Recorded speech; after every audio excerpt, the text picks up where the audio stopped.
Do you miss playing Dungeons & Dragons, or just have a hard time finding a group in your hometown? Maybe you just wish you could play more. On Discord, we created a community of over 100 people who are playing D&D around the clock. By integrating Discord and D&D Beyond, we're able to provide an immersive experience that is the first of its kind. You can create a character from 1st to 15th level, and then roleplay 24/7 in our Discord channels while combating monsters, crafting weapons, training new skills, and searching for items across our campaign world. You'll also have the chance to participate in random combat encounters and go on monthly virtual quests. Ever wanted to try your hand at being a dungeon master? Or maybe you're an experienced dungeon master and just want the chance to run more adventures. As a community DM, you can run encounters and virtual quests for the community based on monthly modules written by our very own accomplished plot team. Join us. Join us. Check it out. Join the Discord. Join us! Join us. And let's create incredible stories together.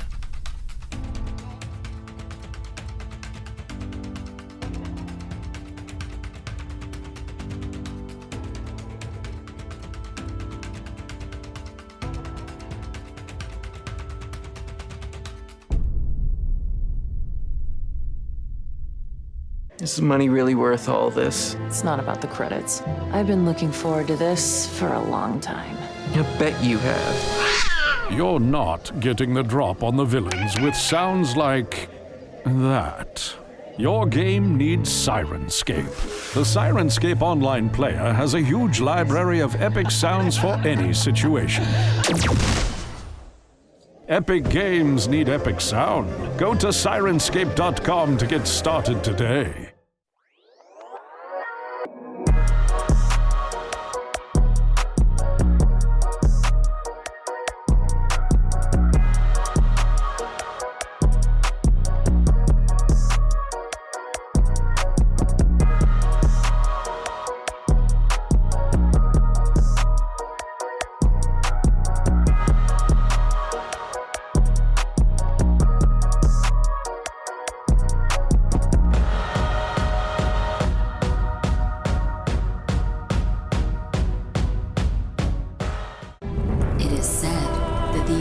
Forge Masters would infuse a part of their souls into their creations, imbuing courage, strength, and grace with each strike of the hammer.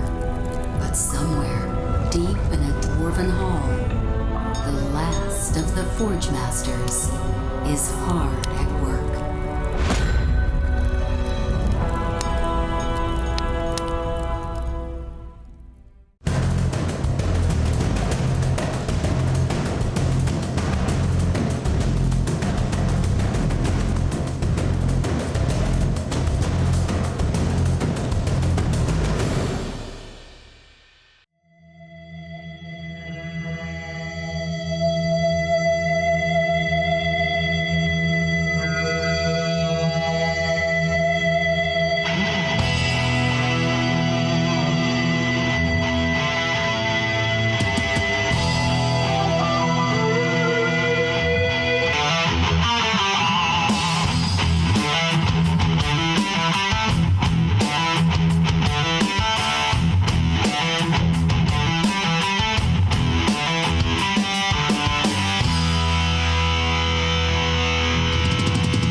What is up, party people?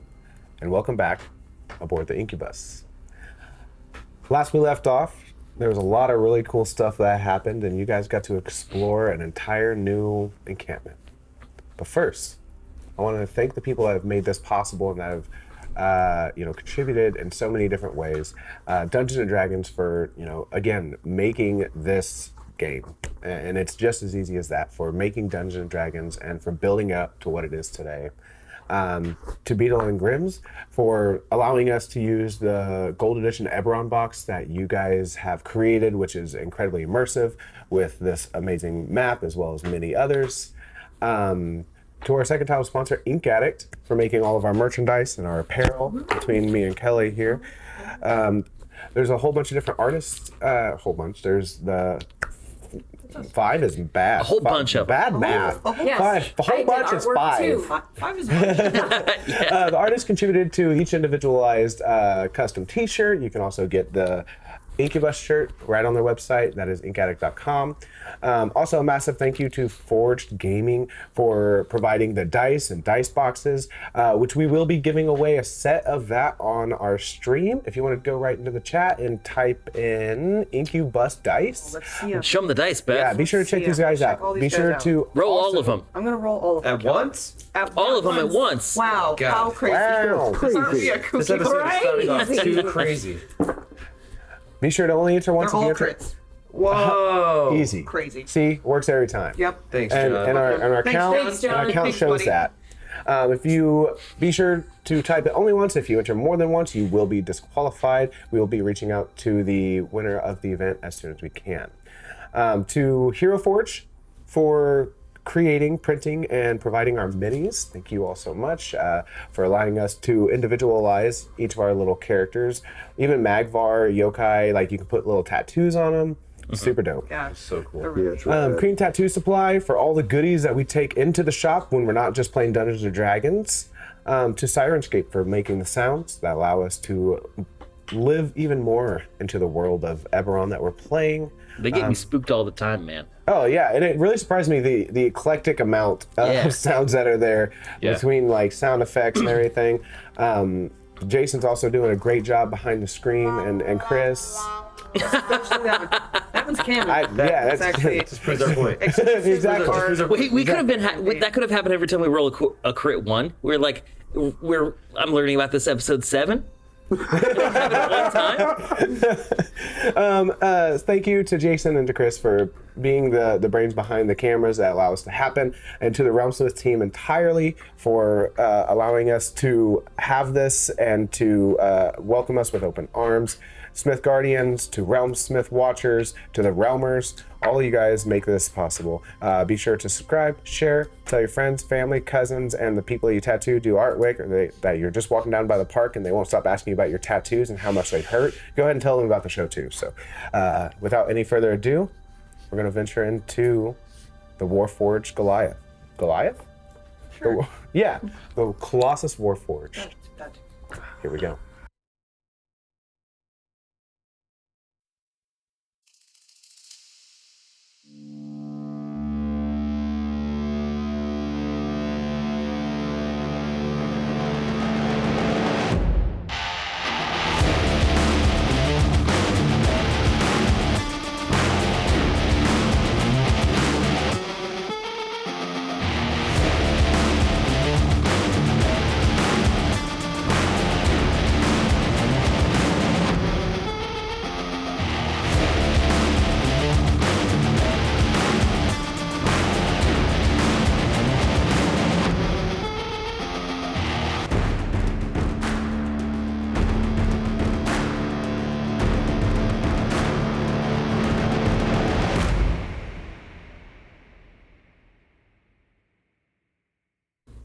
And we're back, everybody. As we left off, you had all just wiped out almost an entire encampment of these Warforged monstrosities that were attacking you, and having a conversation with a very confused and delirious Warforged, who you learned is a person changed into that body. Confused of where they came from, confused of where they're going, but just knowing that nothing feels right and everything feels new. They gave you some information about a town called Anthropia, about some things that are happening there, of them being forced in servitude to the Warforged that are in the process of trying to take on humanoid bodies. You learned how to get there, and with the help of a map that Dara found, you guys traveled to the encampment of Anthropia, which is completely surrounding a colossal warforge. One of the great constructs made of the last war by the Mark of Making.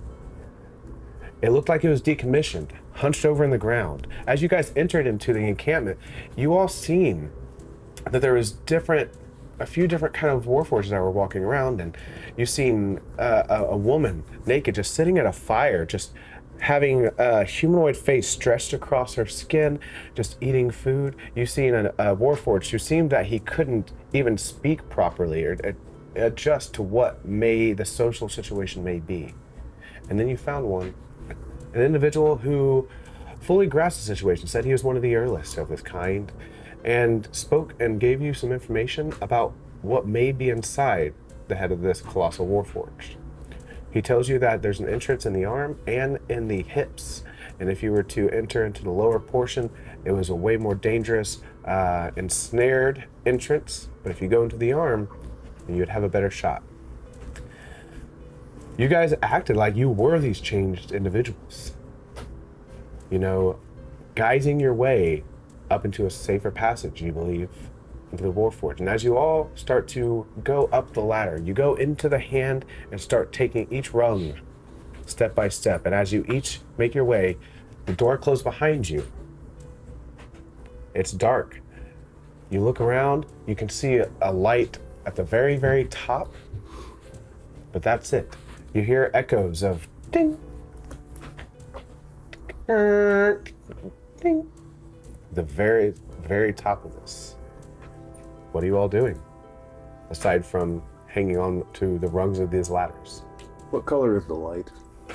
As you look up all the way, it's like a soft yellow that's kind of just going up. It's probably, if you're at the bottom, it's probably about 40 feet up. Okay. What do you guys do? You guys just go forward? Any conversations as you guys are hanging on here? I want to get up this ladder as quickly as possible. All right. Yeah, I think we climb. Dara, as you go forward just a little bit, as you come up, you do see a landing to your left, and you look and you see that there is a door, and then you see also the light above. What would you like to do at this point? With the door, could I maybe, like, as I'm holding on with one, is there like a knob or opening mechanism that I could The way try? the way the door is as you get up and you hit this rung, there's a landing platform, and then there's a wall that is probably about 5 feet. You would have to get onto the landing to like wrench the circular wheel of this door to open it up. I'm gonna try it. Okay. You go ahead and you step up there, and it takes just a second where it just doesn't seem that this has been open in quite some time. You hear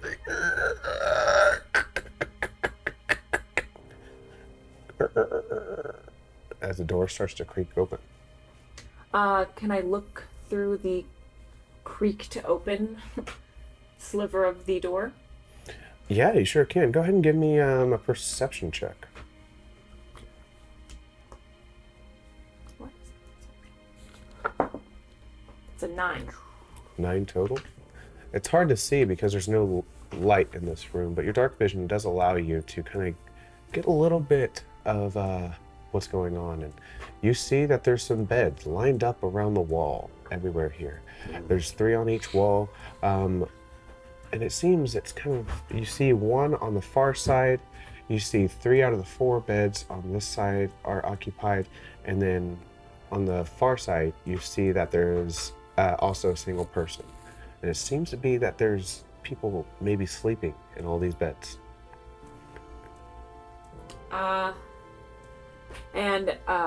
So I see that, and I maybe look right over and say, guys, there are people in this room. They're sleeping. Okay. we could try to sneak in and maybe take a closer look. Is Dara able to see how deep this room is? Not necessarily with.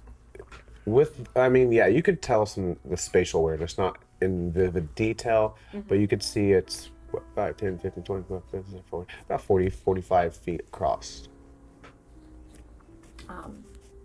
Dara would probably like to check that out. And she communicates that. I think maybe getting a closer look might not be a bad idea.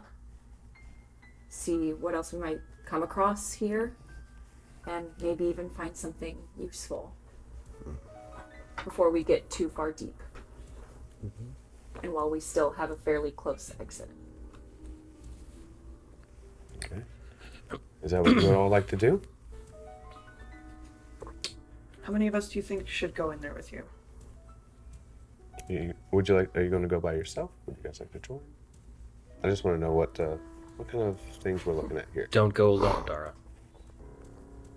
Mickey's right behind you, kind of looking up as you look over the edge, and you're kind of whispering. It's Mickey that's directly in front of you, and then everyone else kind of follows suit. So Mickey, would you clear this room with me? I mean, I can, but I think maybe Yokai is a little more quiet than I am. The thing is, we're climbing up, right? Mm-hmm. Yeah, I'm all the way at the back, so I'm down to do that, but we have to figure out who's going to go up at the top, and I think the more people we have in there, the more we're going to have to do like a group stealth rather than... Is that a small space where we're on? Oh, the platform? ladders? Yeah, you would have to climb. She would have to climb over Yeah. Magvar, Knarf, Mickey. I wouldn't be able to. Well, My athletics is shit. I mean, Magvar could like maybe lift your, like grab your arm and then just like lift you up and then Knarf? hand you to Knarf and then we just like lift you up. That's a fun game until somebody fails a strength save. Like plummet to the bottom and die of fall damage. But since she's already at the bottom of the ladder, I guess I'd love to go with you. To answer your question. Thanks. Okay, fine. I guess we don't like fun. I'll try. No fun in I gotta I'm make gonna it try to the to- next episode, man. I'm gonna try to keep my hands damage. in my pockets. You're gonna what? Just try not to touch or blow anything up or... Okay. You, Mickey, go and you step onto this landing crest with her hand in pockets. Dara, you open the door. You guys just gonna walk in, stealth in? What is it you do? We stealth them. Yeah, I'll go with that. Stealth in. You stealth in. Considering there are, you said, bodies sleeping in this bed, Mm-hmm. and maybe one person at the very end. Mickey, So there's like 3 or Mickey 4 peeks his head through the door and he goes, "Shh, they're sleeping." We go like, Okay. So Do you do that exaggerated tiptoe? oh, big time. The sneakiest. you go ahead and roll stealth for me, you two. Okay. There's luggage all over the floor, just so you know. Stealth? In this room. No problemo. It's just luggage and shoes. Maybe, I don't know. everywhere. 16. Mine is a 22. Yeah, easy enough. You manage, you lift the door up. The creaking that was kind of it, maybe skirting on the floor a little bit. You take this heavy door, you lift it up so that it's no longer scraping as it just turns silent. And you two go into the room. Now that you're in there, you see that there's these individuals. This room? Yes, that is correct. Should There- we move in there? minis? Yeah, there's a Okay, table here. that side, Right over here? directly across now, right there. Oh, I see. Okay. There is a table in the center of the room. There's a scattering of books kind of thrown across. You see that there's some tools that are kind of laying around. What is it you guys do as you enter this room? It's silent. It's still, and it's dark. Mickey, can you see at night? You have no dark vision, I believe. Don't believe so. No, I'm just a dude. You're kind of I don't have I have any 60 powers. feet. All right. Dark vision. Yeah, you can kind of get a better lay. Dude race what's going to on. the You do see that there's a person in the middle bed. Oh, You see that there's a person in the middle bed as you are walking in. This middle bed? Mm-hmm. Okay. There's a few others that are kind of scattered around. Where would you like to go first? I think, And what would you like to check out?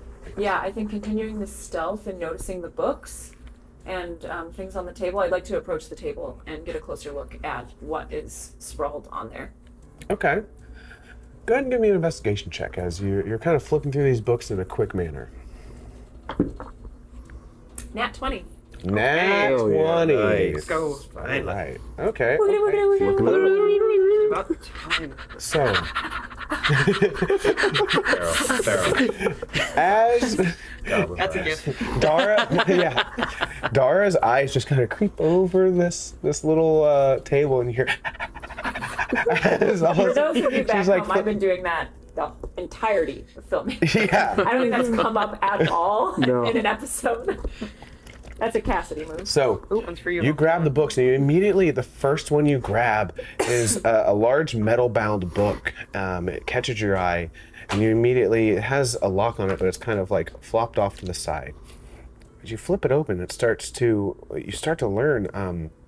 It's a book about the creation of the Warforged and where they originally came from, and how in Eberron and how the families and the Mark of Making and House Cannith came to be and create such creatures. We're trying to figure out, where does consciousness come from for Warforged?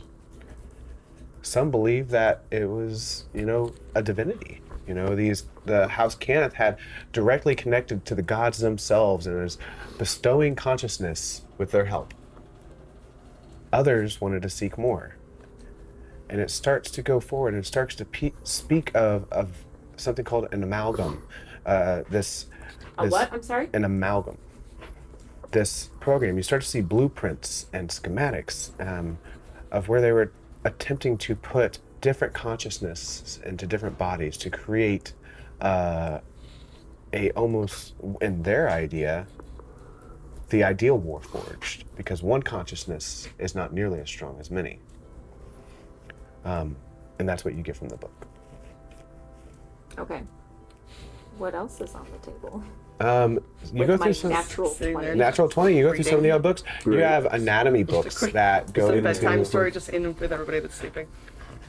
You find anatomy books that start to speak on dissection, on how to remove anatomical structures, limbs in a professional manner, how to keep connective tissue and organs in stability throughout the anatomical process, so that the viability of both organs and humanity can maintain throughout it. It starts to go into different races of how to use and utilize your tools to save people, like tieflings and like dwarves and ogres, and it starts to go in. A book for each race is there of trying to figure out the dissection process and the health and medical process of these creatures. And that's kind of what you gather from the books here. There's some others about, building, tinkering, but that's kind of the pertinent information you find. Okay. And now that I am a little further into the room, because I'm assuming, what is While she's skimming through those books, Mickey, what are you doing? I think, so I can't see very well in here, obviously, right? Mm-hmm. I think I'm kind of just staying in tow with her, trying to be quiet. Maybe, it seems like everybody's pretty well asleep. Oh, would you like to go and check out her, or? Yeah, I think I'll maybe just both can do. Yeah, I think I'll just check out one of these little sleeping guys over here, see what they got going on. You go to the one in the middle over there. sounds That's so kind of harmless. closest to the door. Should I over here? Well, how do you envision checking on somebody that you don't know possibly sleeping, Mickey? Oh God. I think I lighting kind on of fire. yeah, I think I kind of creep up on him, thriller style. Steve Creep. Yeah. Yeah. Give me Kind of reach your ear over and if they maybe scream, pull then his they're sheet awake. up just a tiny little bit. Not too much. okay. You pop your large collar and you hold your arm over your face like this. So as you go over to this person, it seems like It's too late. they have their fist like this, and the blanket's kind of over their face where it's kind of covering about 3/4. And as you go over, you just kind of lift it, and you see that you're just sleeping peacefully, it seems, until you lift it a little further and you see that the skin, starting at the neck, going all the way around, has been completely removed. It's a human? Yeah, this is a human male. He is probably middle-aged. And give me a medicine check, Mickey. Sure. What do you I'm great With at medicine advantage. check. You're pretty close cool. up. I am great at medicine checks. That's a 6. Oh, that's better. 16? Oh, not sleeping. No? Dead. Oh. Dead. I There's think- no, I but think, it's I think it, Mickey like pokes him really hard. where? Before or after you realize that they're dead, or is that how you figure out if they're dead? I think a mixture of both, probably. No. Probably like right on the temple or so, I guess. Like the temple? Yeah. Just immediately. I mean, you poke it pretty hard, and the eye kind of stretches, goes back. No movement. Oh, good. No respirations. See, I'm not always messing stuff up. He was already dead.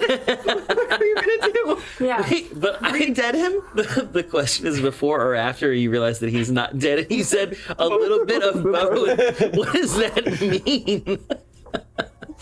Just like double checking, you know. It just means if he knew he was dead, he would still poke him for sure. Yeah. For sure. A kid with a stick. Just a kid with a stick. The first time you poked him, it was you poked a guy you thought was dead, and the second time you poked him, you poked a dead guy. You poked a dead guy. For I sure. mean, the feeling's a little different afterwards, you know.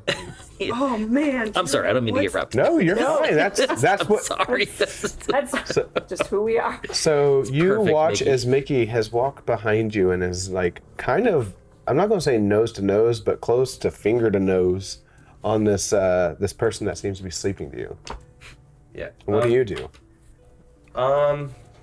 Mickey doesn't seem too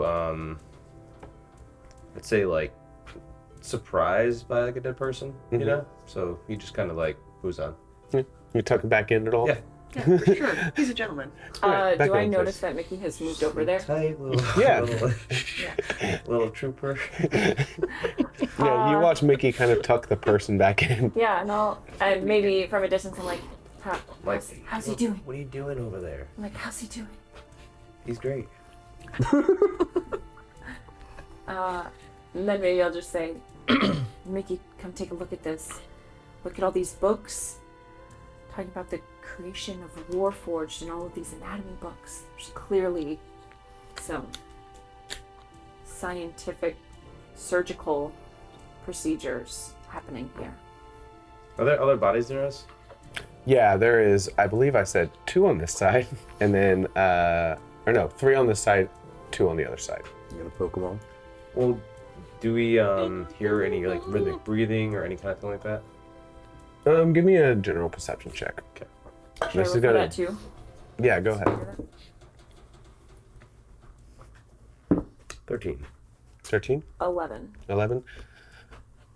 After you experience what you just did, and you know this person's dead, you all of a sudden start to try and take in the surroundings, and you notice there's no snoring, no whistles from the nostrils, and you look around and there's no respirations when the body's laying in these beds. I say, look, and I go over and I start tickling a guy's foot. They're not alive. I think Dara sees that, realizes they're dead, and I'd like to not poke, but touch one of the bodies on a fleshy area to see if the body is still warm at all, and see like maybe how long this body has been dead for. Ooh, okay. Good call. Interesting. I was like, what's the difference? Interesting. That's a good idea. So,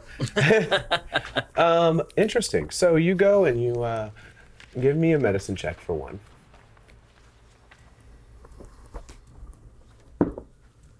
13.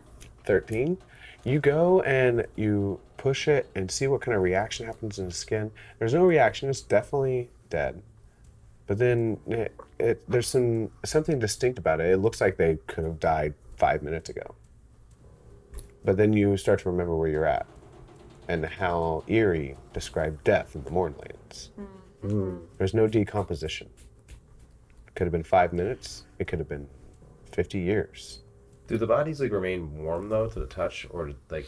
They do not. They are cool to the touch. Okay. They are no longer alive. The blood that circulates, that is warming up the vessels, is no longer moving. So their body would like cool.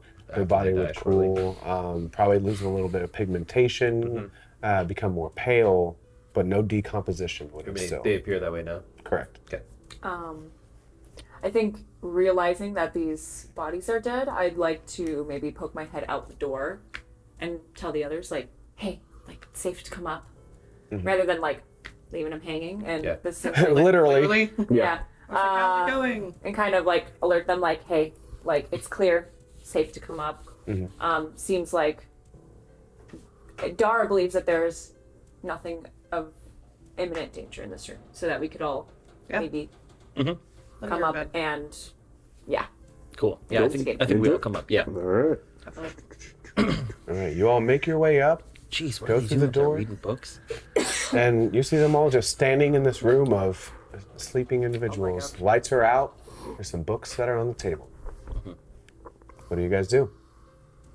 I want to take a look at the book too. Yeah, same thing. It starts to speak of, again, the creation of Warforged.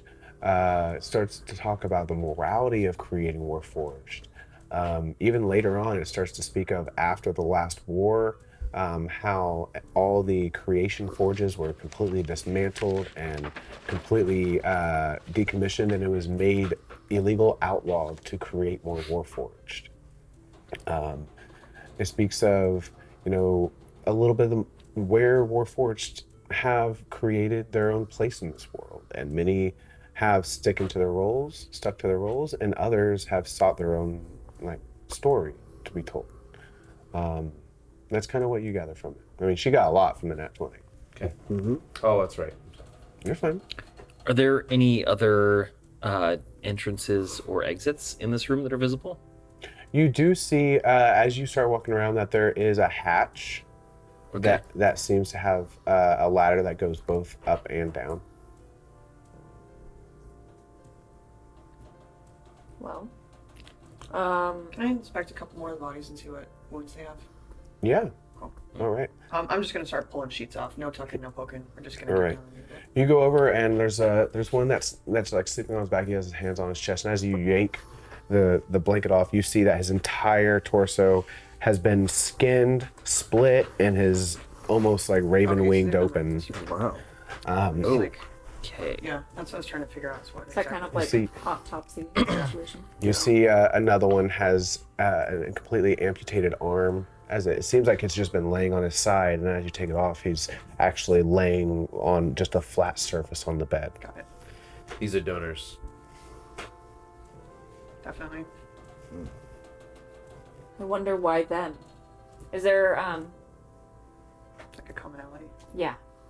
Like, is there anything about each of these individuals that seems like Particularly fit or something. yeah, or like very similar to each other? The one thing that you do notice is that they are in relativity. There's no elderly.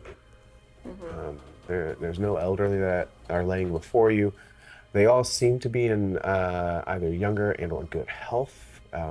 If it hadn't been for whatever kind of external experience, they would not be dead probably. Ranging from a 6 to an 8. Awesome. Like an Eberron 110. 6 or like a Ravenloft 6. Ooh. Eberron 6, Ravenloft 8. That's a take. That's a hot take. Yeah. No idea what you're gonna say. All right. No shade to those Ravenloft lovers out there. Well, I think Ravenloft throws it off because there are like super hot people. I was like Ravenloft goth hot. That's Yeah. right. I'm like Yeah. Eberron, mostly dead. Mostly dead. But then also there's like the like steampunk presence. Yeah, it's all taste. It's all Alright. taste. Yeah, sure. We don't kink shame here. Yeah, I don't want to. That's all I want to do. Then I was. I'm gonna write a note about this. Business. Very Okay, so it important. doesn't look like Everyone they're- is hot. Yeah. At Right. least What do you all enough do? to donate parts of their body. I have no idea. So I think Magvar like moves to cover all of them back Okay. up fully, to not pretend that they're sleeping or anything like that, but to make them look like To cover their faces entirely. right, to I guess put them at rest. Okay. And then he moves over to the hatch and like opens it and says, As you look down, the rungs going down are actually broken. The ones going up, as you lift the hatch, you do see that there is the light that is going up. yeah. both of the Warforged alluded to having woken up in the eye of the Colossus. Mm-hmm. I think we're meant to ascend.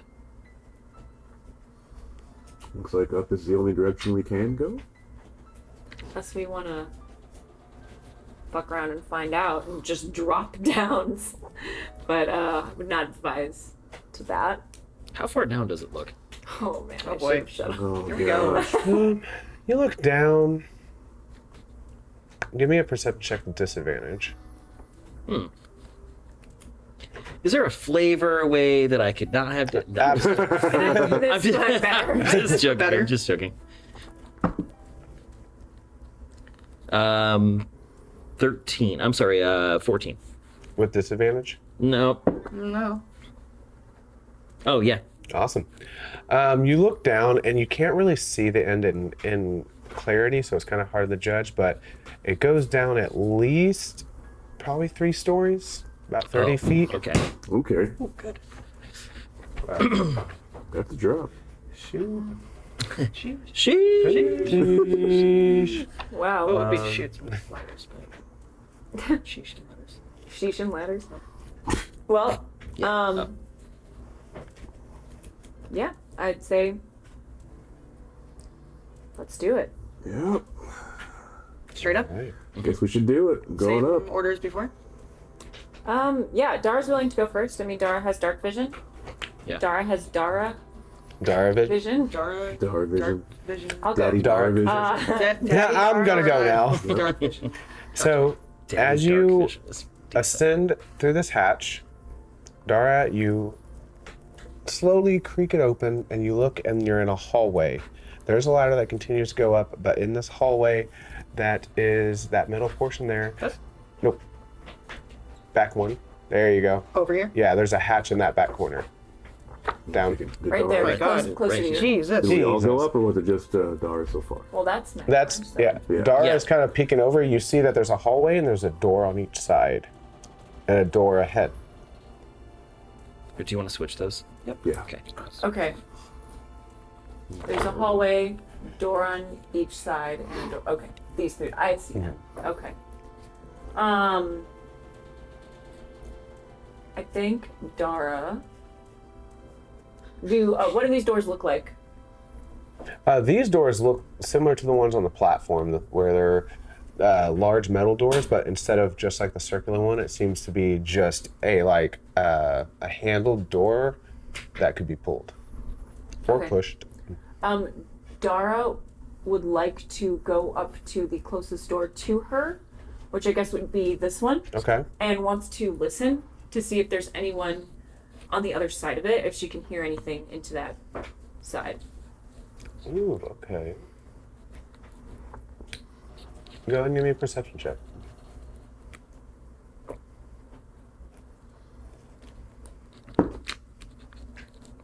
An 8. 8 in total. Yep. You put your ear to the metal door. You don't hear anything from that door, but pretty loudly, you hear a tinking from the other side. Tink. Ding. And generally, in this like kind of hallway, does it seem pretty safe? I don't know, give me an investigation check. Oh, I already took that back. Okay. You're like, I don't know. Yes, you do. That is a 17. 17. This hallway does seem, Pretty benign. yeah, pretty benign. It's a hallway with some doors. Okay. She will, again, do the same. Poke her head over and This one. No. Back to the hatch. I'm gonna motion for all clear and just kind of motion everyone up. All right. Cool. And as they're coming up, and maybe I'm at the hatch, like kind of helping them up by their hands, just saying like, seems to be a like tink noise on the other side of this door. She's whispering this, and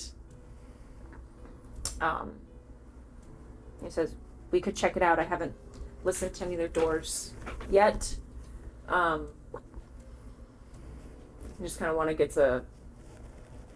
wants to get the others' thoughts. Doesn't, Can we all make it up there without like an athletics check for the ladder or anything? Do you want us to just For the what? like getting up the ladder? Yeah, you guys can climb up a ladder fairly easily. It's like Alright. going up steps. These aren't. They're metal. They're well, like Sure. adorned and stuff. Not as sketchy as the bridge. Yeah. There you go. Nope. Everybody's in the hallway.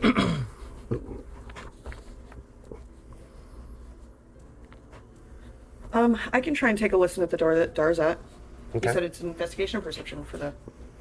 Do I rolled perception. Okay.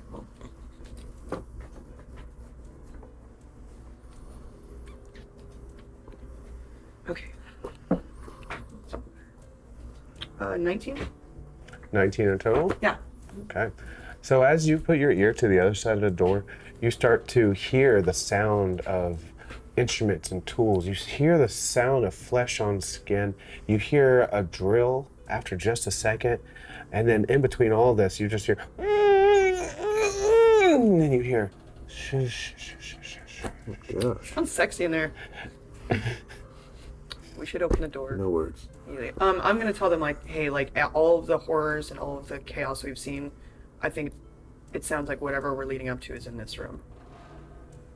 And somebody's not very happy about it. Yeah. I think we have to make a decision if we want to keep pressing on to what we think is our destination or if we want to try and start saving some people. Dara remembers the conversation with the bishop she had and how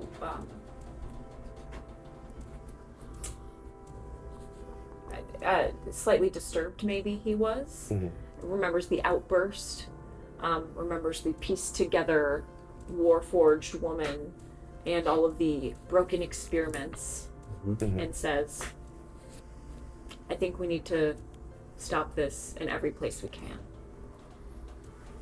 And kind of agrees with Yokai and it's like, let's go in and if we can stop I mean, at least something stop it, Yeah, right? stop something in its tracks. Can I see if the door's locked? yeah, you certainly can. I mean, is it just the same as the other mechanism? Can I yeah. tell yeah. by looking at it? Yeah, it's like a push or pull door. Okay. You look down and you see that there is Got it. some sort of a like keyhole. As you start to give it a little tug or push, you feel that it does have a A pull. little resistance? Yeah. All right, what's the plan? Are we just kicking this shit in or? I mean, I can unlock it. We just got to figure out what we want to do when we get in there. Alright. Well, we don't know what to expect yet. But we do know that someone is busy in there. Is force the way we want to go? Is it a lock that you can pick? Is it a lock I can bet? I have no idea. I'm gonna roll for it. I'm sorry. It does not. It didn't have give as you started to pull it. I don't know if I said that loud enough. okay, so No, it just it was was not not locked. open. It does have pull to it. You Okay, can. gotcha. Okay. See that bardic Sorry. inspiration though? You're like, I'm gonna Perfect. pick this fucking lock. Yeah. And then So I did good. it with my mind. Inspiring us at the table. So good go. that you're like, oh, it's a really inept lock. Like it's going to take a master.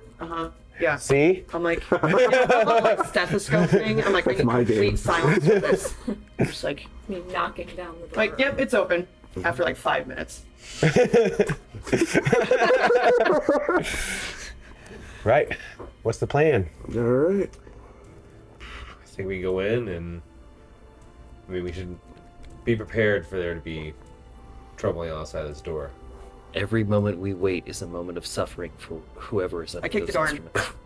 You kick the door in? Hard Well- enough that there's a chance it might swing back at me. Like, Well, rubber. the thing is, I hate to say this, but it's a pull door, not a push. Expect this door. For how many minutes? Mickey, For how many minutes? If I check Mickey this door. opens the door. Mickey, as you open the door after Yokai just puts her foot full force into it, you pull it back and a smell hits you that's familiar and not in the place of the Mournlands. Green soap? Maybe? As you open it up, what you see is it opens up into a well-lit room. This yellow light is what's cresting down. You see the opening where it's coming up the ladder on the far side over here. In this room, you see on a table that there is a warforged laying flat on his back. His arm has been replaced with a long, furry arm, possibly a bugbear, something of the sort. And you hear the you see to the table, sitting across on the side, you see a tiefling that's sitting in a chair. He has like a small setup, and in his hand is a stick-like machine, some sort of tattoo machine, some sort of machine, and he's sitting there. He's taking the arm of this like warforged that's been affixed to it. He's like moving it over. He's trying to look, and he's concentrating so hard. He does not hear you guys coming in yet. As you look on the wall, as if it's been flash plastered everywhere, you see pieces of skin that's been stretched and pulled as flash everywhere on the wall. What do you guys do as you walk in and you see this individual who has not noticed you? Well, you know what? No, he 100% did, because it wasn't just an open. There was a nice knock. Bam! Boom! Slow open, and we're all just standing there like. He sees you and you see. I just shoot him with my spider web. Okay, you shoot out your spider web. That's a dex save, right? Oh my god. Yeah. That is an 11 in total. Wait for Is that that to happen. okay? Did not think so. As he's just sitting there with tattoo machine, just falls out of his chair. His station gets knocked over entirely. It's a net gun. It's a net gun. Wait, imagine what that looks like though from someone who's not in either of these parties. Then he just opens the door and just shoots the head of the guy. Right? No interaction at all. He knows what's going on. It's all right. Clearly. You see him. He's like, his head's like banging off the ground. He's trying to lift it up. It's like he sees is everybody's feet underneath the table. I'm kind of in the middle of something. If you could help me out here, or don't. I'll figure it out. I just go over and I kick him in the stomach. Go ahead and roll an attack. Okay. It's advantage because he's prone. Say shut up. It's just Advantage. strength. Advantage. 'Cause Advantage. Oh. You may not need. Maybe roll 20. Oh, I did roll higher. 20, dirty 20. Dirty 20. And Wow. correct me. Is that an auto crit if they're prone and restrained on the ground? No. Yes, it is. Is it? If they're restrained, I think, right? Yeah, they're Not prone if- and restrained. I'm gonna call and say you just blast this guy with your steel toe boots, Mickey, and roll a d6 for melee damage and add your strength modifier. Damn straight. 4. 4. You watch as you hit it, just spittle, just as you go over and he's on the ground. You look on the Warforge. It's almost as if it's in stasis. It's not moving, but you look at the arm, and you see where it's almost as if it's like he's replicating a tattoo of like arcane nature, that he's trying to figure out the embodiments that create, the magical tattoos that some of you have even seen and adorn yourself. On the fuzzy arm? On the fuzzy arm. Did he shave it first? Did he shave Of course he shaved it. There's just a square missing. I want to make Roll sure. for shave. There's a- shaving. You You would gotta probably shave guess that before you come in, man. Yeah. I tried to Man. put even a fake tattoo on Frank, and it just wouldn't.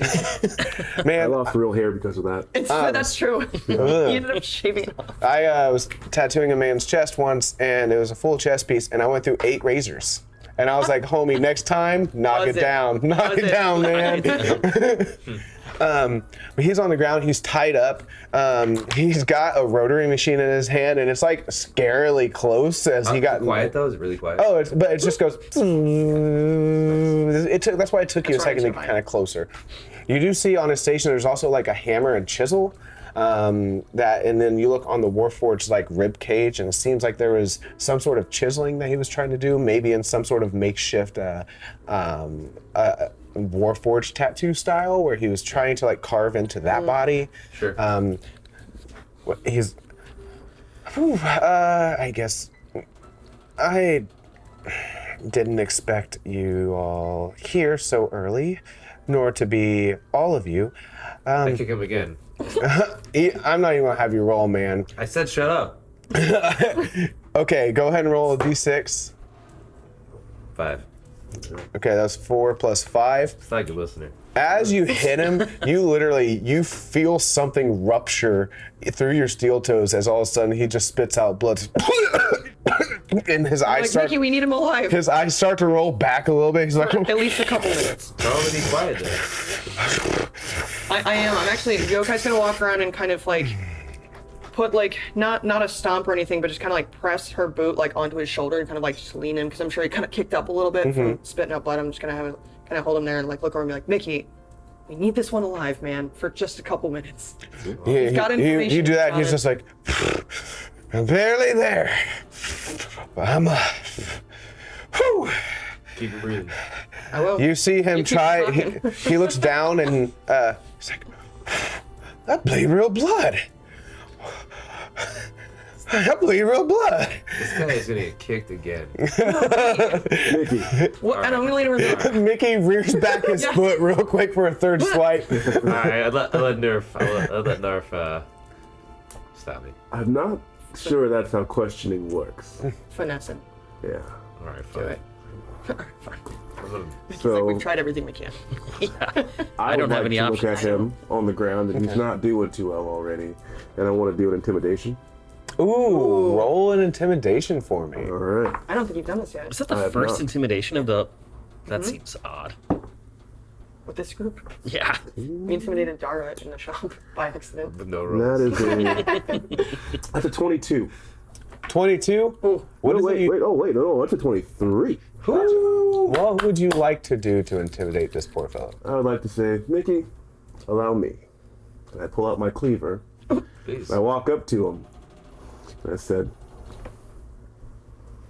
he's the nice one. Tell me everything you know. As you lean down into his face and he's got the tattoo machine still like right beside it, all of a sudden you just watch as something's wet on your toes. As you look down and it's just urinated all over himself. Yeah, it's a food I'm quite familiar with. Talk.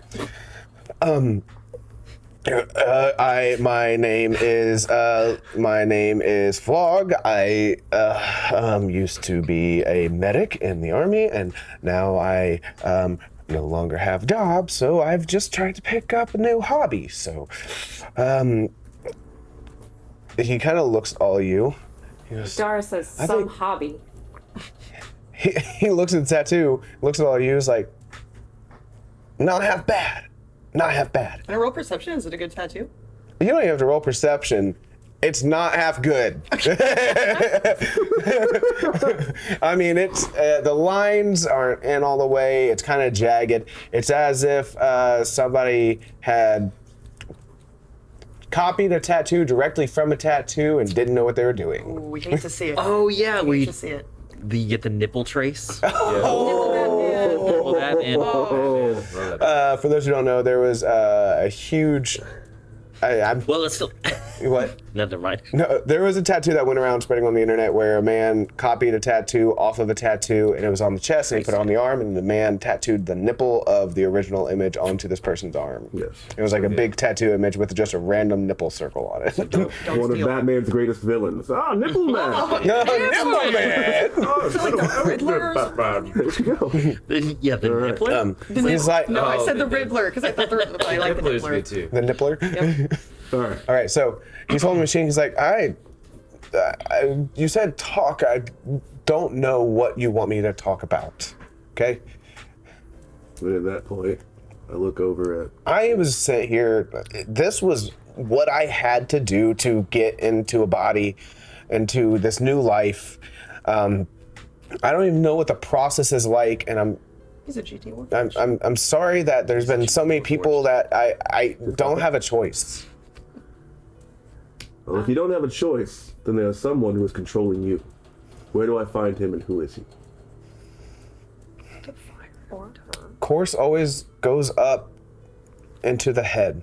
I don't know where he goes because sometimes I go up there and he's not there. I can't find him, even though he's went up the elevator.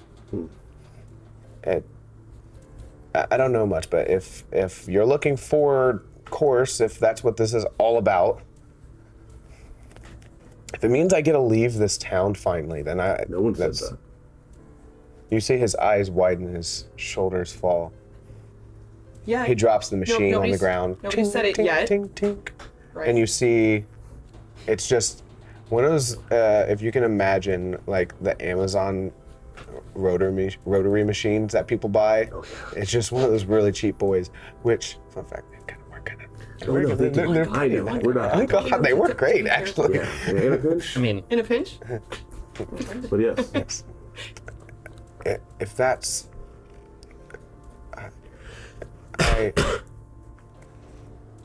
he looks amongst you all, and he looks at you. Magvar is technically still invisible. Oh my God! He does not look at you. Oh my God. Yeah. I've been hanging on to that one. Yeah, good. Okay then.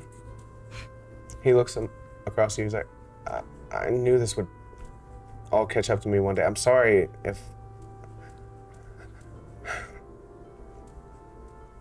I swore to take care of people in the war, and I've done horrible things just so I could hopefully one day live a life like you do. Is there anything else that you can tell us before we go to the head? You see him kind of like close his eyes and recalling some of his past experiences. There was a woman, older woman he had me work on not too long ago, and he took her with him. He had me take off her hand.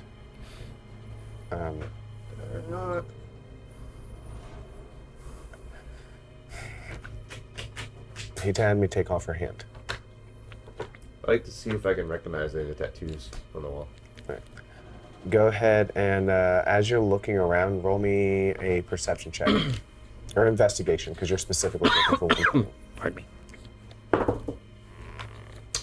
It's 24. 24. You're kind of on one side of you know what everything is, and in the light of Biblio Tattoo, it was almost a beautiful piece of art that you're going in and going to check out. And this, it takes on a more grotesque fashion, as it's not the same light. It's still the artwork, but you don't know the stories that came with these. As you start looking around, you're just kind of checking out. There's some really good tattoos that have been hung up, and some not so good ones, but one specifically catches your eye. One that not many others in the party would have seen, and it's a dragon tattoo. A blue dragon that goes down the arm. It has to be Shy's. It's go time, boys. When Knarf, when you looked and used your goggles on the rod that we found when we tried to ambush those riders, Yes, you saw a warforged that had one human hand. I did. And it was wearing a black shroud with an orange hood. Yes. Ask this piece of shit what Kors looks like. You heard him. What does Kors look like? What does he look like? He hears a voice out of nowhere, and then he hears you, and he's very confused all of a sudden, and he's like, I've been asked to take a lot of hands from a lot of people, and Kors is, he's a warforged. He's adorned with a mantle, and he's, a luminary amongst us. I don't know. He kind of gestures towards the table. They all come in different shapes and sizes. But he's... Is luminary a reference to the silver flame? You can take it, may you will, unless you ask him directly. He could just, I don't know, maybe? It sounds like a... It also could mean he's just like a pillar. Yeah, I don't know. As Mickey goes over and you see him tactfully just pull the pins out of where the flesh is on the wall. You see him roll it up in a cloth. We're gonna go ahead and take a break. Do you miss playing Dungeons & Dragons, or just have a hard time finding a group in your hometown? Maybe you just wish you could play more. On Discord, we created a community of over 100 people who are playing D&D around the clock. By integrating Discord and D&D Beyond, we're able to provide an immersive experience that is the first of its kind. You can create a character from 1st to 15th level and then roleplay 24/7 in our Discord channels while combating monsters, crafting weapons, training new skills, and searching for items across our campaign world. You'll also have the chance to participate in random combat encounters and go on monthly virtual quests. Ever wanted to try your hand at being a dungeon master? Or maybe you're an experienced dungeon master and just want the chance to run more adventures. As a community DM, you can run encounters and virtual quests for the community based on monthly modules written by our very own accomplished plot team. Join us. Join us. Check it out. Join the Discord. Join us! Join us. And let's create incredible stories together.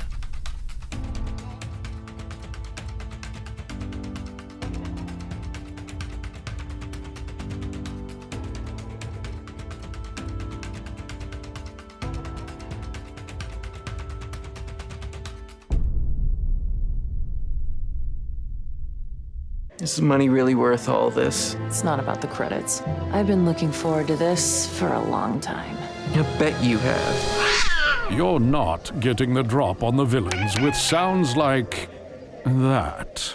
Your game needs Sirenscape. The Sirenscape online player has a huge library of epic sounds for any situation. Epic games need epic sound. Go to Sirenscape.com to get started today.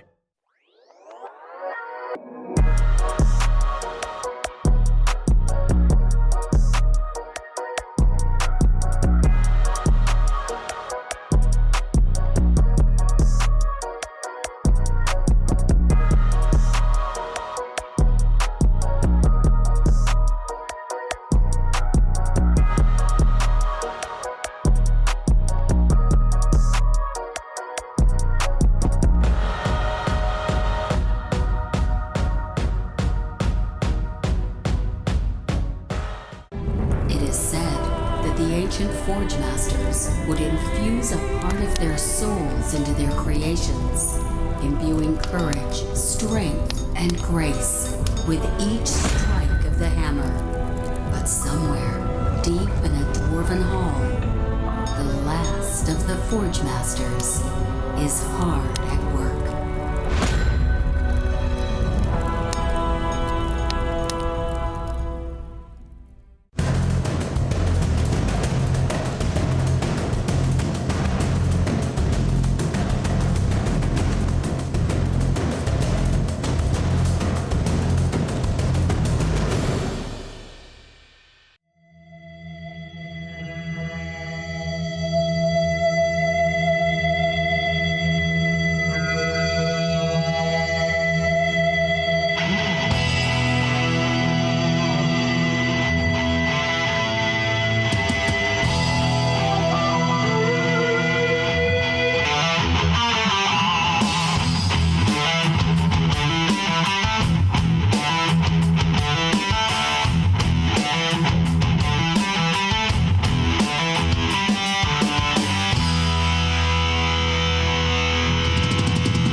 we're back.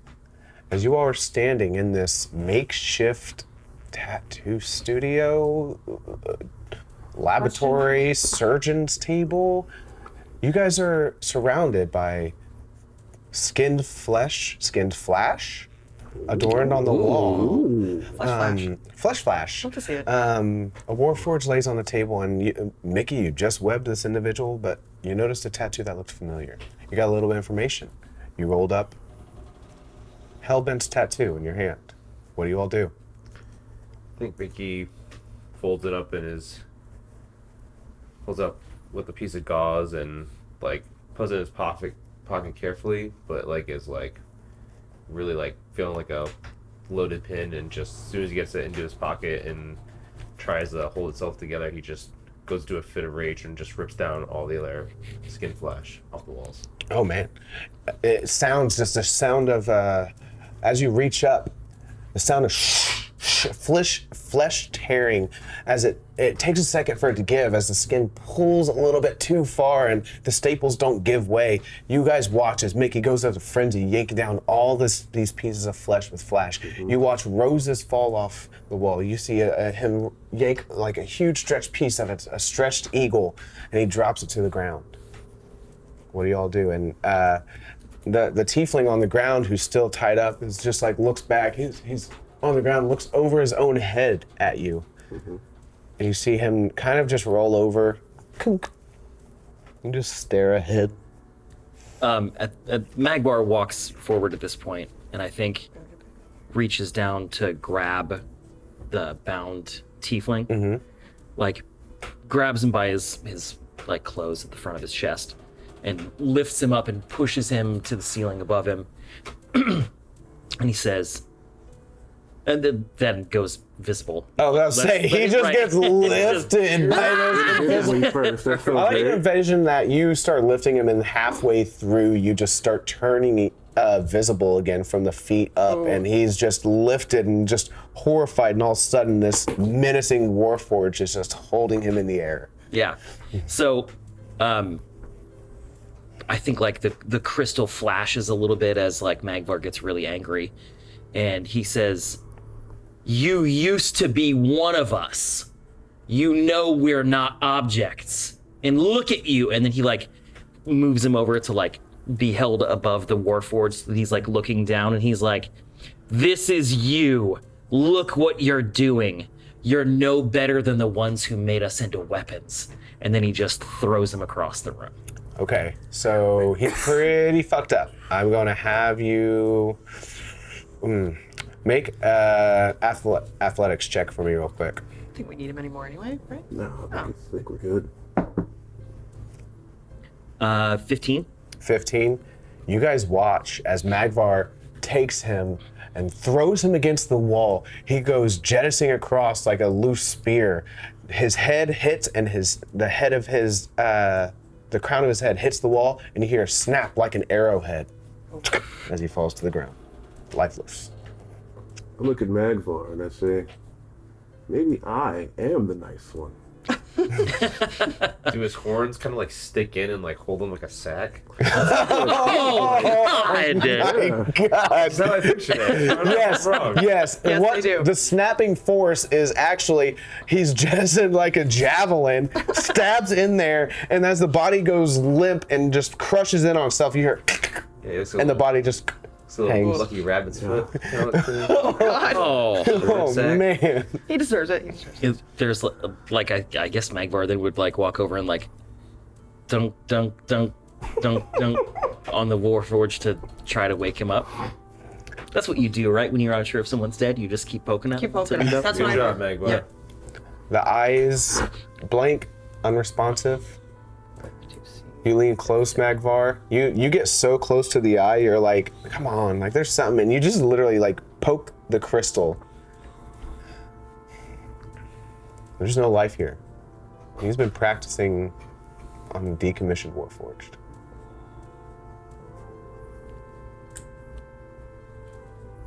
I was just gonna take his hand. You still can. Nah, I don't think I need to at this point. little extra. Little extra. Everybody change your alignment. I'm just picturing the dude just like swinging, just like, oh, that's insult to injury. Well, while everybody's joking, McGee pulls out the piece and shows it to them. This tattoo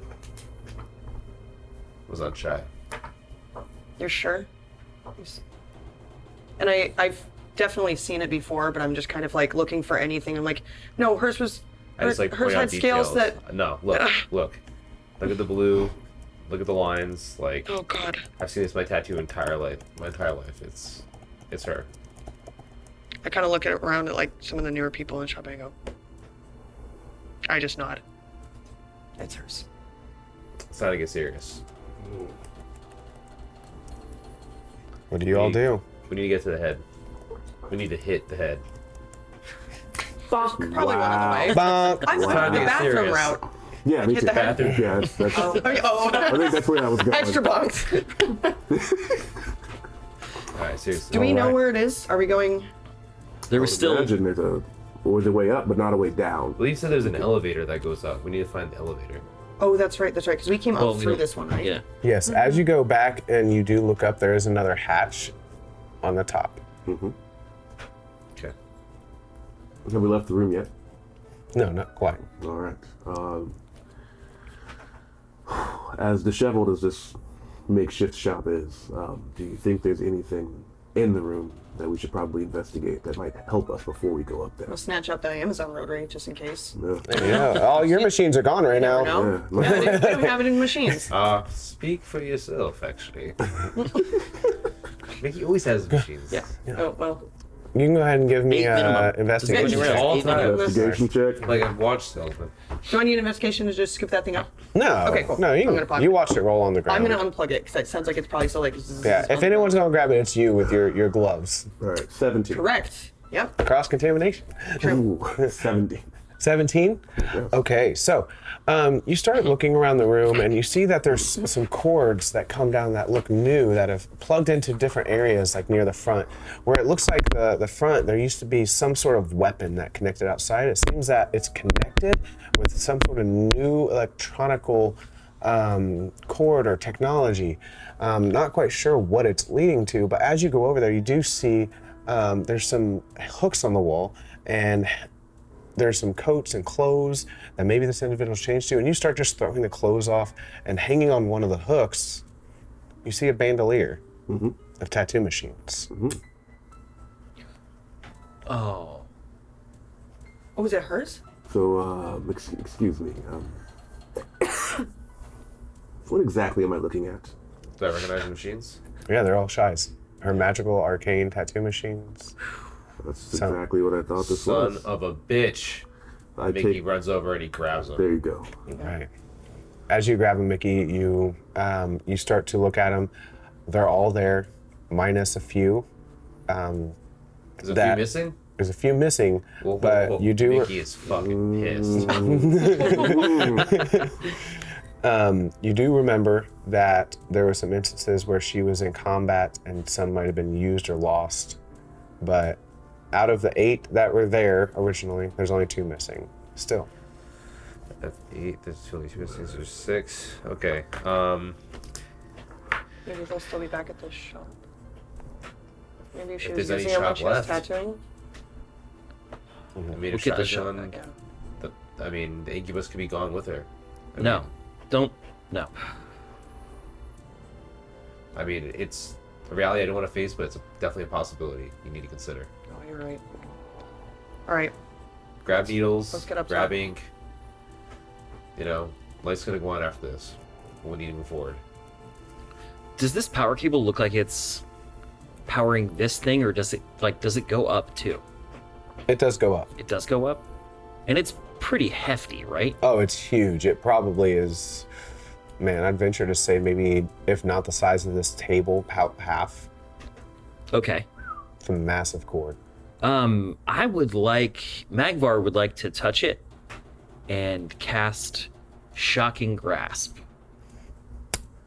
Magvar, to attempt to as jolt the system a little bit. As you run up and you touch this cord. You'd even start to get close. You feel the central crystal of your body start to thrum at a louder beat.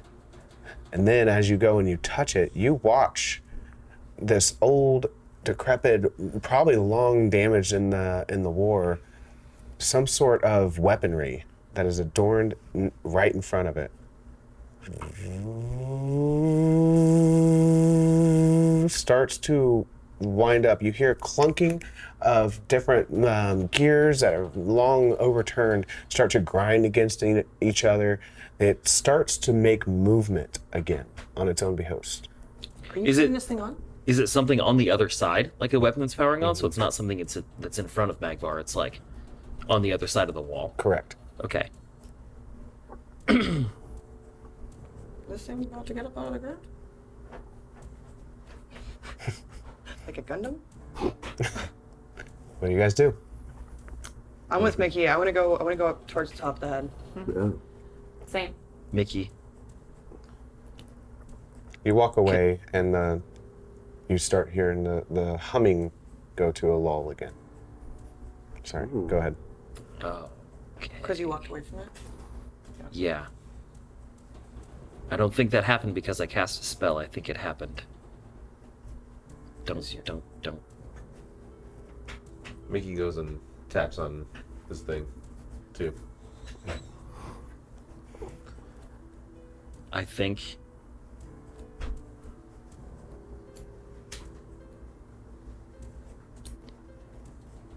maybe we should make a decision about that dragon shard, Mickey. Ooh. I'll pull out the box and open it up. Pull it out. Okay. If you think that we can use this to get you a dragon mark, we should keep it. You should keep it. But I don't know if that's how those work. Do I feel anything holding it? You feel anything holding it? Yeah. You feel the pulling just as it's trying to go closer to him. Okay. But it's up to you. I think whatever's going on with it,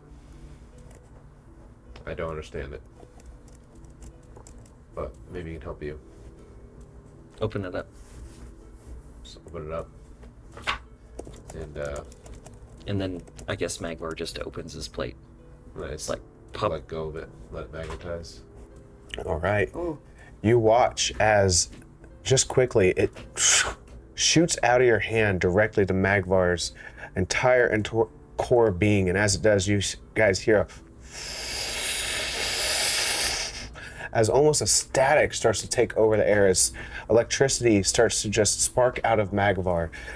Your hair starts to curl up on its own end. Something is happening inside of you, Magvar. You feel enriched and you feel powerful, and even the mechanism that you were just interacting with starts to hum up, even from a farther distance again.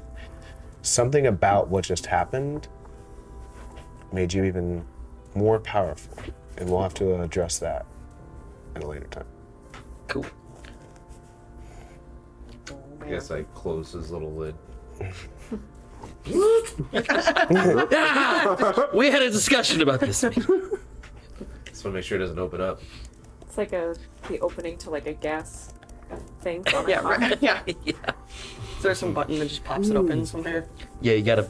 Well, Bonk. Bonk. All right. What do you all do? Let's see, now it's time to head up. Get it? Who's taking point? Sneaky. Sneak? Yeah. Is it dark? It was dark in the ladder shaft that I came up in, so I assume probably. If you want to go up first because you have dark vision, I don't know how dark it's going to be up there, but I can have your back right behind that. Yeah. Want to do that? Yep. Right. Dara has taken the lead on all of the ladders and such, so she takes the lead on this as well. Okay. So, as you go up to this ladder, it's a little bit higher. You have to take a couple steps onto the lower rungs that are below you just to push up this this hatch. And as it opens up, you start to see where it's completely illuminated. A vibrant blue light takes up this area. Is it the same shade of blue as our, like, shop open? It is. Okay. Really starting to Is it the color same blue. type of blue as the orb that we had found that now Magvar has? No. Okay. No, those are. But it that's is a the total same. thing. Okay. It's a very reminiscent blue that you guys have experienced before. Yeah. Correct. As you start to step up, you walk up into a library. As you walk up and you now look outside of this hatch, and you see that you guys can go ahead and put yourself right over here. Ooh, cool. Are we in the head? Oh. Those eyes are super cool. Get that bread. Are we all up in this room, or do you want us to like go one by one? Are we all in the room? Go ahead, you can go ahead and say you're all okay. up there. Cool. All right. So I will say you guys stand to the side because in the middle, that pillar there is just like a large, like closet-shaped building, I guess it seems. Yeah, The whole thing, or just the middle part? all of it. Oh, this. Yeah, from the back end, it just looks like a wall, and as you guys start to walk around it, you guys see in front of you 2 gigantic eye sockets, just appearing as windows. Red windows. As you look through, the entire grays of the Mournlands takes on a shade of red. You look out and you see the encampment below, Anthropia. You see individuals moving back and forth between tents. In between the eyes, you see a large desk and library that sprawls across, notes scattered everywhere on this desk. And you see a couple bounding books with large metal clasps on them. You see that there is 2 cords that go up to each of these eye sockets on the lower portion, similar to what you experienced before. What do you all do? Well, you turned these on, so I assume that they're kind of similar, right?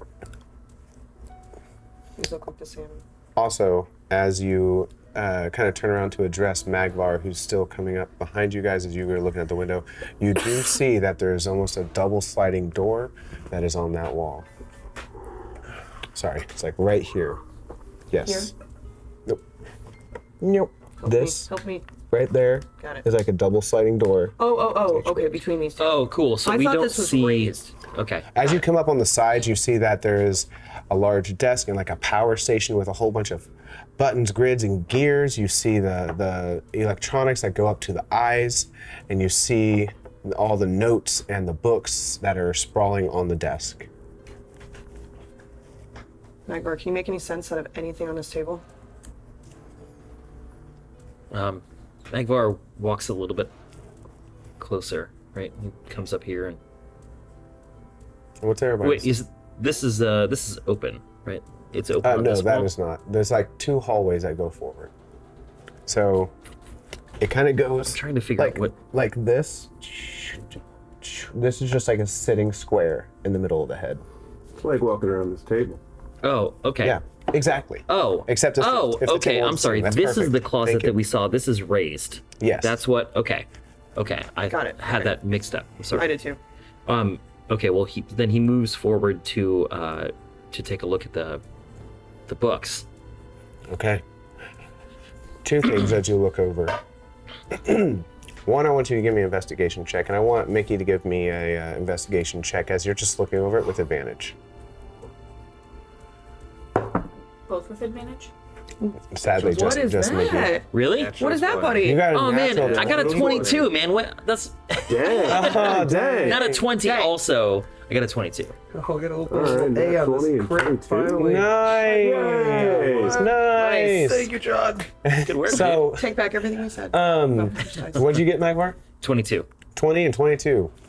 So, Mickey, from the second you walk in, you immediately glance down, and there is a few things that catch your attention in a concerning way. You see a journal that that Hellbent would always have on her side that's sitting on the desk. You only know because she's drawn like traditional flowers on it and skulls, and it stands out not just as a form of art, but almost a form of her person. Around it, you see schematics, familiar to what you've seen her working on before. Not anything like this technology that you're seeing before you now, but you've seen how she lays blueprints out, and they reminisce of the same thing. What do you do with that information? And then I'll address Magvar.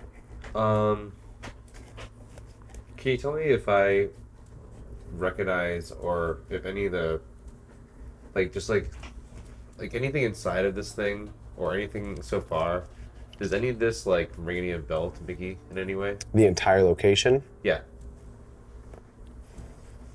Or just anything about the way it looks or anything? Everything about the layup everywhere around, nothing catches your eye as being memorable. Okay. The only thing that is memorable is these blueprints. The blueprints are signed by her. They, you know how she cross hashes and how she likes to design her stuff. The drawings that she makes of the technology she's building, and it's definitely her artwork, and that's definitely her journal. Okay. I should just call everybody over. Guys, just more breadcrumbs. This is her journal. It's just, they're pretty much just leading us right to where they want us to go. And it's not hard because we're walking right there. I don't like what this means regardless. Do you open the journal and just check it out? Okay. I'm going to read you guys something, just a synopsis of what you're able to gather. You start almost as someone who's never felt or questioned how anything you know about Hellbent. You have to learn something that has to be in here. There has to be something missing. It starts to speak not of Hellbent, but of a woman that you know in the regards of Shai Hellbrand. Hang Shai is always has and always will be one as regarded as one of the wisest. And when her dragon mark was awoke at the young age of 6, the family knew that she was going to be a great asset to the family. Hailing to the land of Karnath, she starts to speak of the midst of the Great War and her ability to create the grandest of creations at an early education.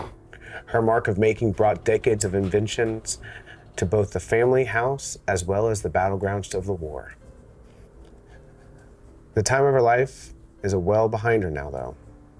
As for the past 10 years of her life, her true passion has been making art. Her entire life she's made art and drawn and truly tried to dive into it while her family tried to pull into the creation. But all the while, the city and her family were using Hang Shai's progressed abilities to make Warforged. And it starts to speak of the main thing that she wanted to really focus on is her retirement plan. A magical bust that would seclude herself and to submerge her into her art every moment of every day that she could. Every moment was spared. She would spend creating and enchanting this home to give her a world of art. She never saw an end to having to leave Karnath, but soon it came. As she was given a young apprentice, a boy, shoved under her wing by the family in hopes that she could progress and even start the awakening of his dragon mark. A boy with whose views of the world was kind of naive. Stuck inside the walls of Karnath, she would whisper stories of the outside. It was both torturous and uplifting to tell and hear those stories for both of them. The decades of the war have worn on Karnath, and the city was more dependent and more desperate to win the war despite their numbers and growing power. They saw the means, and it was Hellbent. She starts to speak of how kind of what was told to you by her friend, where they would coerce her and build her and tell her that she was doing the greater good to create technology that would, in essence, immortalize. Is that a word? Immortalize. Wow, thank you. Immortalize. That would give immortality to people and put their consciousness into Warforged. Before we were able to give them their own consciousness, we could live forever in these. She saw hope in that. Being able to always be with her family, To see this boy who she's now taken on as a great apprentice, who she sees as a grandson, she decided to do it. It was until the night that she finished her technology, that she finished her invention and she saw it come to life. As below her, she saw the body as it was awoken, and she put a consciousness in it that she knew not what it was. As she put a plate on the head, hoping that it would, in some way, it would bring some life to this. They said that the head was adorned to somebody in a way that they could keep the consciousness intact, was to adorn it to them. And as the technology, as the machine wilded up and the lightning sprawled everywhere, the mark of death appeared on the skull. She couldn't do it anymore.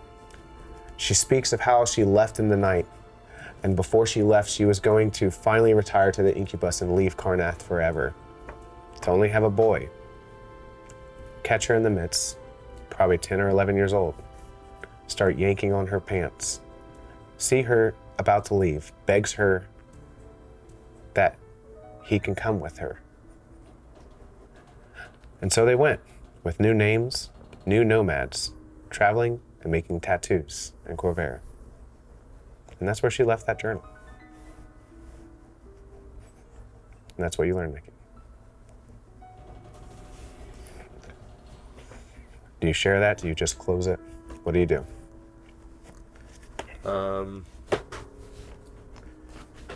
I think I keep it to myself for now.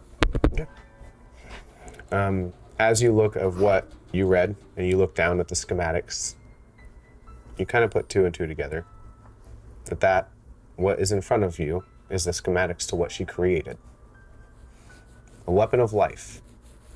A creation that could merge consciousness into different beings and to implement them and push them into others. In Magvar, you began to go through just these sprawling notations, just random scribbles that are so hard to read. It seems as though the person here is speaking almost in an accent that is long before what you remember. You start grabbing papers randomly, and then you realize that they all correlate and they all are from the same person. Some of them speak of how there's a plan and he's going to get this colossal warforged to walk amongst the people again as a protection to himself and a protection to the world. It speaks about his first day of life, of when he opened his eyes and he saw an old woman fighting guards, upset that he was even born. When the last war ended, he did not know what to do with himself. So they locked him up, trying to figure it out for themselves. He had no idea what his creation was, what his birth was, what his birthright was, and he will never be allowed to. He was left alone in a cell with his thoughts. He had a lot of time in his head and began to awaken a power that started to resonate and glow from the crown of his head. As he would look upon the outside, through the gates of his cell, he would see Warforged, decommissioned around the room. And he learned he can control them with the power of his mark. With the power and the help of their assistance and the power of his mark, he escaped Karnath, leaving into the distance and finally being able to do what he think he could, and it's whatever he wanted. He saw the blueprints that were sitting next to what he woke up to, snatched them for himself, and left to go into some sort of solitude. He finds a Colossus warforge, a large warforge sunken in the ground. And that's his home and his being. And he's only missing a few things to complete his task. He heard of a Children of Mag, an organization, while he was traveling, from a man named Olev, who told him that there was a warforged with a Siverus crystal in his chest, and he was going to find him. And that's what you gather from the sprawling notes. Man, that's a deep cut. Yeah. That's some deep lore. That is very, very tasty lore, and more than a mouthful. Oh yeah. Yeah. Sorry for the lore literal dump. But there's I love it. I relay that information as well as I can. What is Magvar's reaction as he reads these? You know, Mickey closes it and keeps them to himself.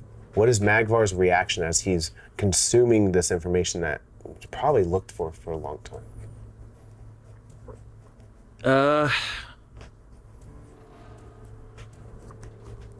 I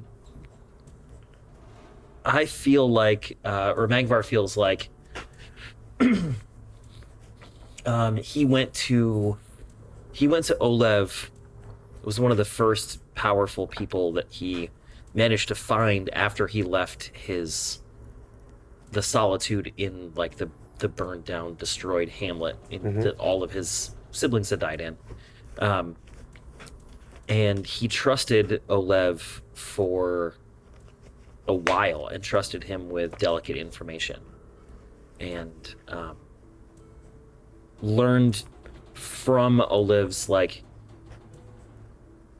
aggressive and like objectifying treatment to be closed off and to recognize himself as dangerous even more. That like that it couldn't, not only was he a danger to himself and the people around him, but knowing about him might be dangerous enough, like let alone the physical object of the crystal. What's he do with this information? What do? You relay it to the party. Yeah. What point do you say Olive? I guess I would have said, I would have told the story a little bit about like they know about me because I trusted a wizard who did magical tattoos, and then I say his name. He shared this information with someone at some point, and that information made its way to Warforged, who I assume is Kors. Kors was built by Shy. And as you're relaying this, the second you say like a wizard, I'm kind of like intently like still looking at Mickey and like what he's just read because he decided not to share the information, and then Magvar kind of starts reading like this wizard that did magical tattoos might, like I kind of lift my eyes up and like turn towards where you're standing and start like walking really slowly over to you as you're kind of telling the rest of the story, and I just go, what was the name of that wizard again? You said Olev? And then I describe him as like a wizard who lived in a tower, and I give some details, and you would recognize. Yeah, and I'm just blacked out at that point. Like everything else you say is just like extra bonus information, and I just go, that was my mentor. That was the man who cursed me with these tattoos. What? I'm gonna go, I had no idea. You worked with him? You worked for him? When I wouldn't give him the remnants of my protector's armor and the shard in my chest, he drove me away. He told me that the only valuable part of me was lost the day my siblings died. Oof. And then I scoured the continent alone until I found Shy. I didn't know that she was connected like this. Yokai kind of puts her hand up on Magvar for a second and goes, I was an object to him as well. Free labor, whipping post, something to take his anger and his frustration out on, somebody to be the face for his shop, if you could even call it that. And as I watched him drain the literal life force out of people, I gave him his tattoos. He treated us all the same. Disposable, dispendable. I had no idea. I'm sorry. You guys don't know everything about my story. I try to keep it to myself, but unfortunately I can't. Every day I live with these marks from him, and the reminder of the curse and a reminder of what he took from me, and not only as an artist and an apprentice, but as a changeling, my identity. He locked it forever. I hope that not only in our own course for retribution and revenge, we can also bring some peace and solace to other cursed, innocent people and the innocent people that may come to suffer if we do not stop him. Then we start here. I agree. It sounded like this started a lot longer ago than any of us thought. But we came together for a reason. Starting with you. Shai took us all in one by one. She's the best of us, and we can't let this knowledge be her legacy. She was more than this. We need to protect her and her legacy and the rest of us and see this through the end. Right now, we need to protect Magvar. That goes without saying. That is our first priority, and he stays with us no matter what. You are not just an object or a weapon. Despite the power that lives within you, it doesn't have to be used like that.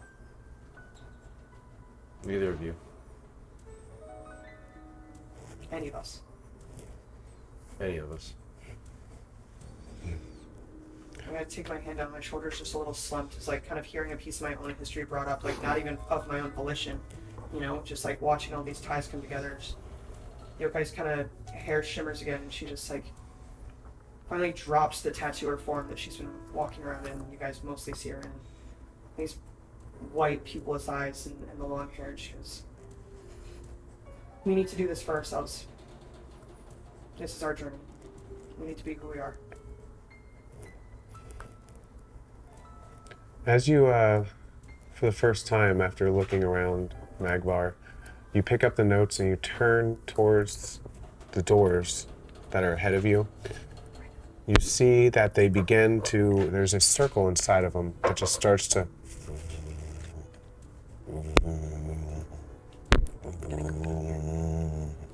Magvar approaches it. You walk up, Magvar, and as you do, the doors start to glow the brighter and brighter as you get closer. As you step in front of it, it just separates. And in front of you all, you see not necessarily an elevator. You see a door. About 6 foot tall, a couple feet wide. As you look in, you see a stars just glittering. As there's just an opening rift inside of this doorway.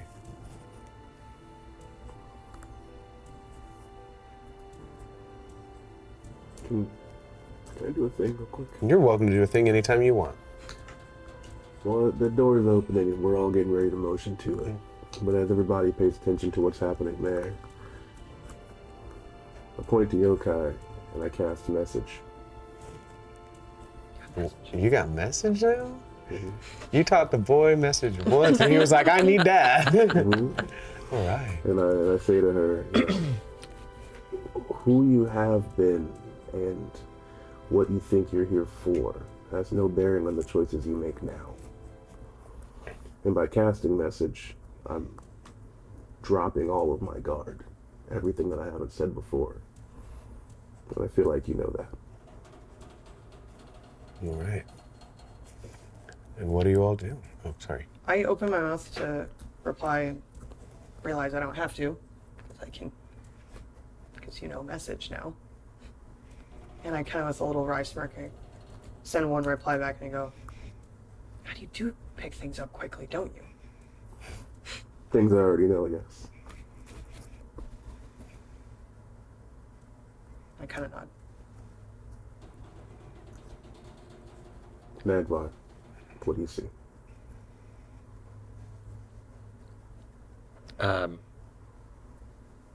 there's some sort of. Can I maybe use an Arcana or something to figure out like what is this a portal? This is some sort of portal that's sitting inside this doorway. You may have experienced some of these in your time, just with the amount of wizardry that you were around or the amount of arcane casters. You have no idea where it is just by looking at it or where it takes you. Okay. But you see that there's a door. It's a door, Knarf. It's a door through space. And time? Just space. Hopefully not time. It goes somewhere and I don't have any way to tell you where it goes. There's one way to find out. Sounds a lot like our home. Yeah. All right. What do you all do? Dara, will you come with me?